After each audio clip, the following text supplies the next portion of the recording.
a décidé cette année de faire un réseau. On a monté un réseau d'acteurs jeunesse sur le territoire de l'Hérault. On rappelle ici, c'est 0 si on est 0.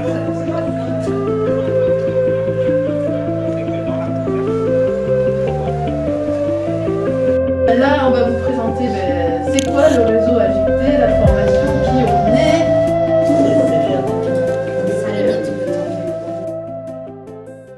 Là, et souvent je leur disais que c'était très bien pour l'échange qu'on a entre nous, parce que les communes, on n'a pas des fois la même façon de travailler.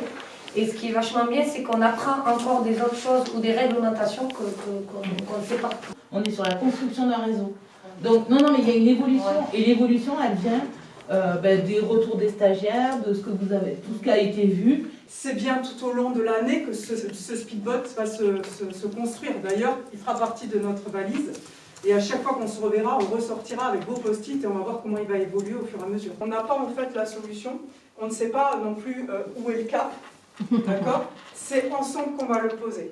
D'accord? Et on est juste en facilitant sur cette démarche-là.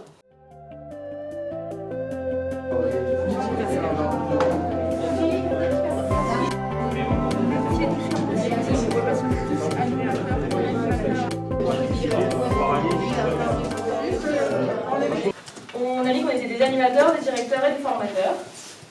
On se rejoint sur le Covid par rapport aux obstacles. Sur les encres, la réglementation, le protocole sanitaire et, pour certains, la situation communale. Bonjour, je m'appelle Caroline Torque-Bartolucci et je travaille pour l'UFCV. Je suis Denis Béraud et je travaille pour la Fédération Famille Rurale de l'Hérault. Bonjour, je suis Marjorie Solaire et je représente les CMEA. Bonjour, je suis Sophie Vidal et je travaille pour l'association IPEC. Nos partenaires, en fait, c'est le groupe de 6 associations de jeunesse et d'éducation populaire. Alors nous, on en représente 4, donc l'UFCV, IPEC, CMEA, Famille Rurale, et on a aussi 2 autres structures qui sont Léo Lagrange et les Franca Occitanie. Donc ça, c'est les partenaires qui sont dans le projet et qui sont chargés et de l'animation et de la mise en œuvre et de la formation. Et ensuite, on est soutenu dans cette démarche par Jeunesse et Sport, donc le SDJES de l'Hérault et la CAF de l'Hérault, la Caisse d'allocation familiale. Et ces partenaires, ils sont associés à la fois à la réflexion et à l'ingénierie du projet, mais aussi ils sont associés au financement du projet, puisqu'ils nous soutiennent chaque année sur la mise en œuvre, sur la formation. Alors, AJT, c'est Acteurs Jeunesse Territoire. En fait, l'objectif, c'est de développer sur le département de l'Hérault un réseau qui va regrouper les acteurs de la jeunesse.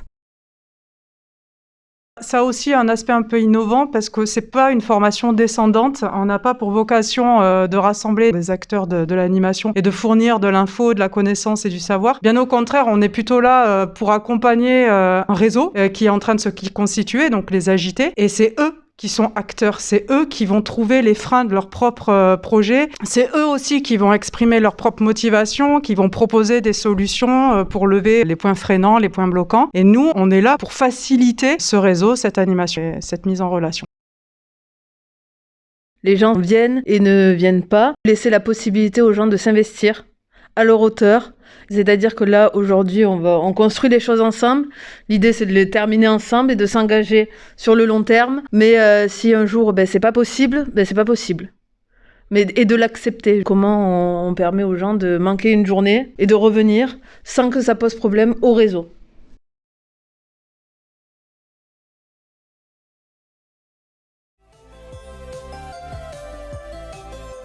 Et elle répare ses erreurs. Voilà, c'est ça. Sinon, ce serait répété avec la réalité.